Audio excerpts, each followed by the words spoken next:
And eventually it says, hey, I don't have internet access, so I just can't do this. How's it? I'm Gordon Beaming, and today I'm going to take you through the November updates for a tool I've made called Copilot CLI. Let's dive in. So if you're not familiar with Copilot CLI, it is a secure sandbox around the GitHub Copilot CLI. And if you're not familiar with what the GitHub Copilot CLI is, that is a tool that allows you to use the various models that you have as part of your GitHub account in a CLI to run different tasks, either passing that off to an agent or running locally on your machine. So let's get into the specific updates for this month. So here's sort of a summary of that, but we'll walk through each of those one by one and see how it all turned out. So the first one on the list is native ARM64 support for Apple Silicon. So Fabian logged a issue on the repo, said, hey, I'm getting this warning, and the image was not working for him. I also saw that warning, but things were working perfectly fine for me, and I sort of just brushed it off, which I probably shouldn't have. But you can see this is now fixed. So before, this warning was coming through when I was pulling it down on my machine, and after the update, that was not pulling through, and Fabian's confirmed that is working for him. Now, if we carry on down the list, the next one, with it being November, .NET had a new release. The current release is .NET 10. So I added that to the list of images that's supported by the Copilot CLI suite of images. Also added in a straight Playwright image. So if we take a look at Visual Studio Code quickly, before we sort of had this one .NET image, and you can see this has got all of the .NET images in it. And then we had this Playwright image, which was based off that .NET image. So Playwright was only effectively supported if you were running .NET. But now if you're running a node-based app, you don't want to have all the sort of extra bloat of .NET in your container just to be able to use Playwright. So now we have a base Playwright image, which also runs directly off the sort of base image. And then with adding .NET 10, having all three .NET versions in one image became like very heavy, and in it, as a way to sort of trim that down, we provided a .NET 8, 9, and 10 image independently, but there's only sort of Playwright on top of the core image. Okay, if we head next, the next one's quite a big feature. So I've just called it Airlock. The idea being that it's a sort of network isolation. So currently one of the main sort of security issues that I saw that I hadn't solved yet with these sort of containerized environments is that the agent itself, if there was something malicious in there that it read and then executed, would be able to sort of make requests to any URL that was configured, and there was no way to sort of stop that. So what this change does is it effectively spins up a little Docker network.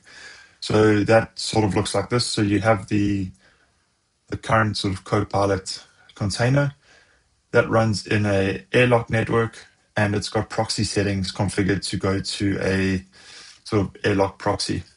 That Airlock proxy has a bridge network as well, so it's able to talk out to the open internet, and it manages what you sort of allowed and not allowed to see. So enabling that, you just do Copilot Yeah or Copilot YOLO, enable Airlock. You'll be asked if you want to enforce or just monitor. And when you're trying to see, like if you do have some funky stuff happening in your environment, you'd probably want to set it on monitor first to see what does get logged and not logged, or try to access and not access. But if you have a sort of standard setup, you could just go straight to enforce.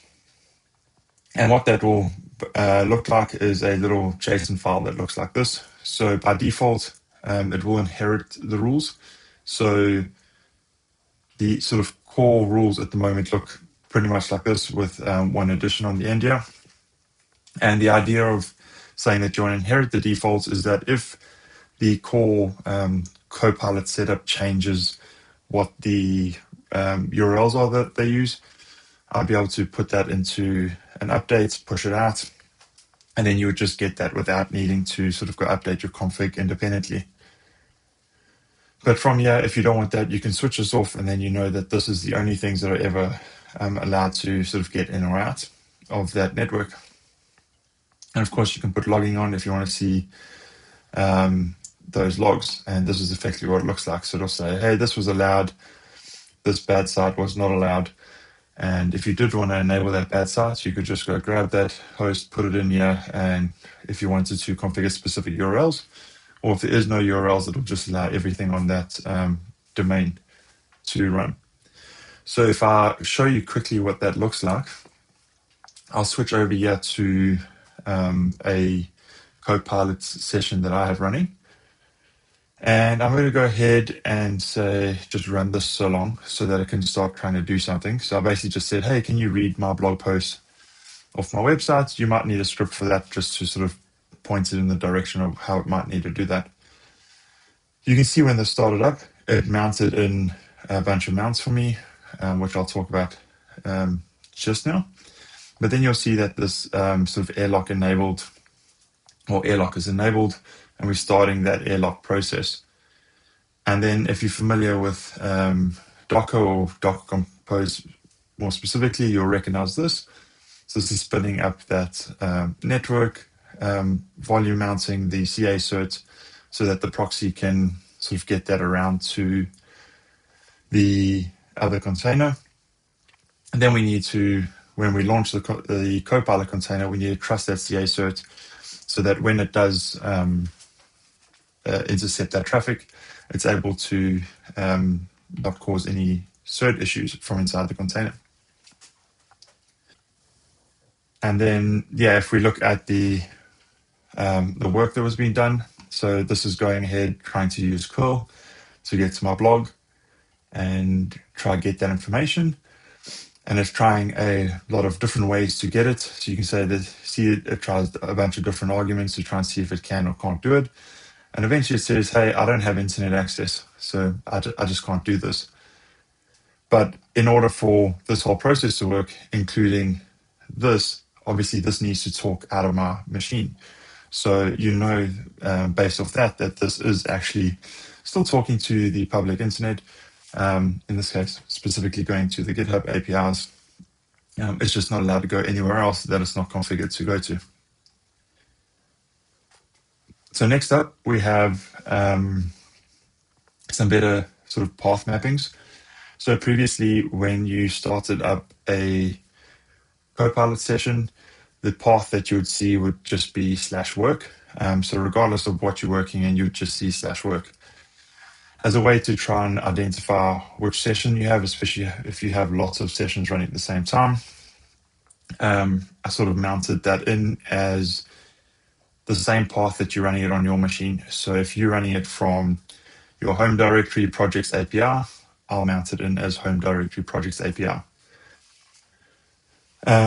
So yeah, you can see that previously you would see something like this. Now you see something like this. Okay, next up we have another thing on mounts, and this is the one that I said I'll speak about later. So what this feature is it allows you to mount in paths from other areas of your sort of your disk, right? So in my case, I mount in an investigations folder. I also mount in my blog folder. So if we scroll to the top here, you can see that all my blogs are always mounted into every container as read-write. I've posted a couple times about this, but lots of times in a session, I'll say, oh, okay, this seems like something interesting to blog about, and I'll work through what the contents of that could be, but I use all the context from that working session to then go and write that blog post. Also mount in global git config. I have lots of instructions that say, hey, look at the git user for that repo, and using that, do some stuff. So I mount my global config in just so you can see it for when I don't have my local git config set. And then, yeah, my images and that investigations folder with read write. So the next bit that we did, and close to the last thing, is smart window tiles or titles. So previously, and if I just go here and launch a new thing, you'll see that like as something was running there, it sort of has the name of that process, right? But if you look at the title of the Copilot session, it says that we running sort of an AR. So it's running a Copilot here session. The Thunderbolt says that that session is running in YOLO mode. So you can see over here, I've got an alias for YOLO that expands out the Copilot _ YOLO. The next part of this is the name of the directory. So you can see here that I'm currently in a folder called Copilot _ year. And then the last part of this is just whether that session is using Airlock or not.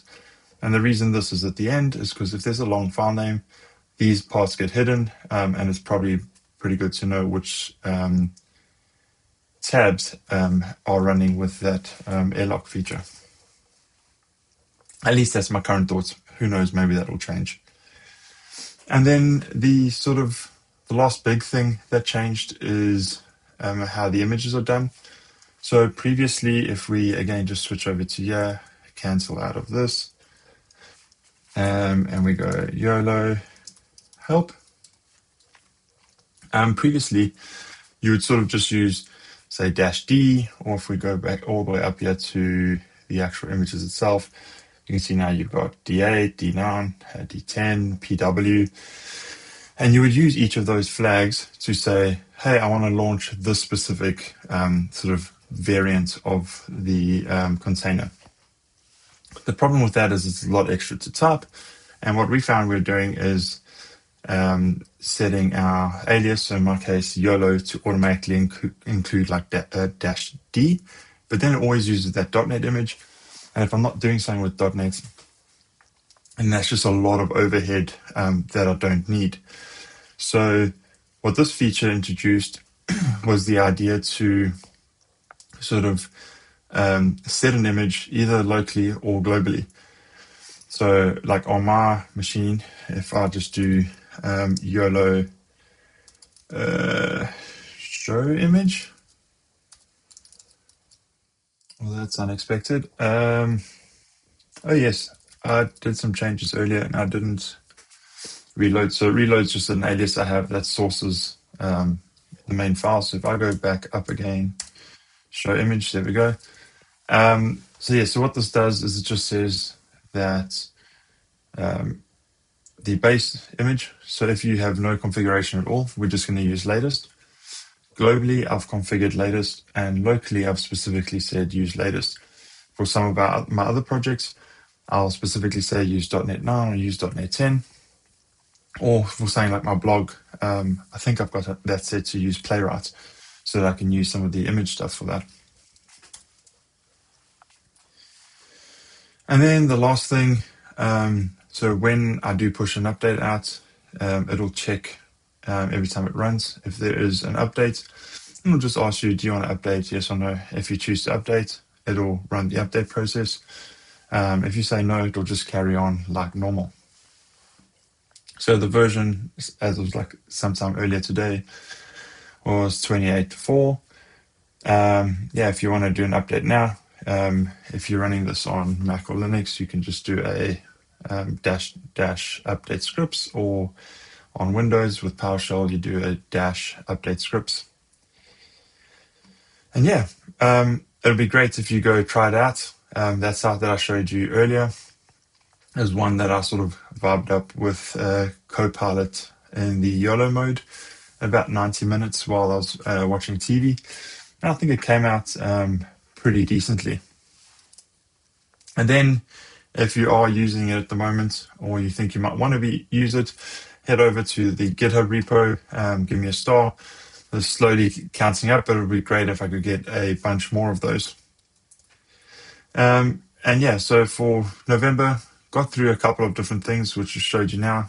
2 bugs that were reported, and those got fixed, which is awesome.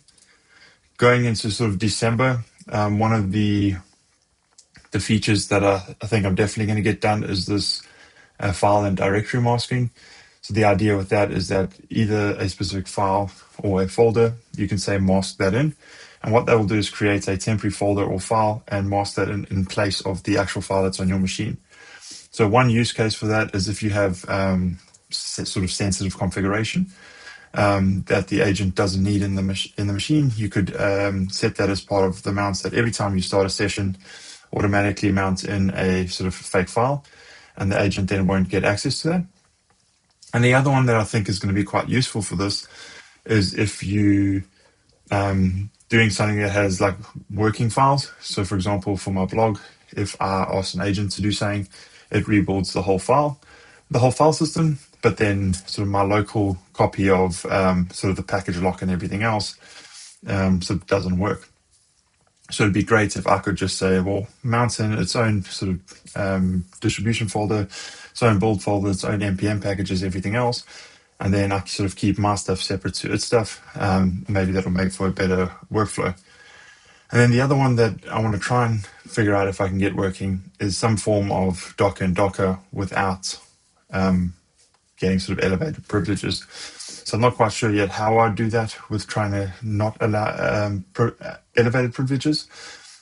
For the proxy stuff itself, the first path or the first iteration of that I went down would have required elevated privileges, but sort of where it landed now, it doesn't need it because of that extra proxy service.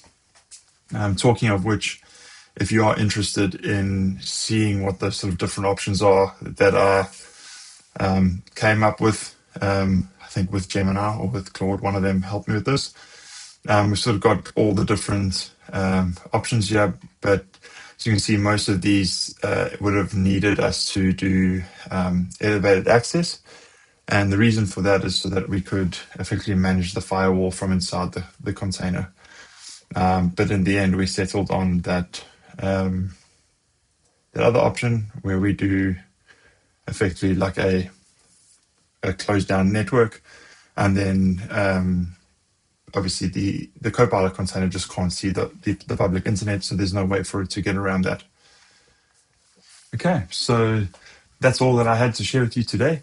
If you found this useful, leave a like, subscribe, maybe comment at the bottom.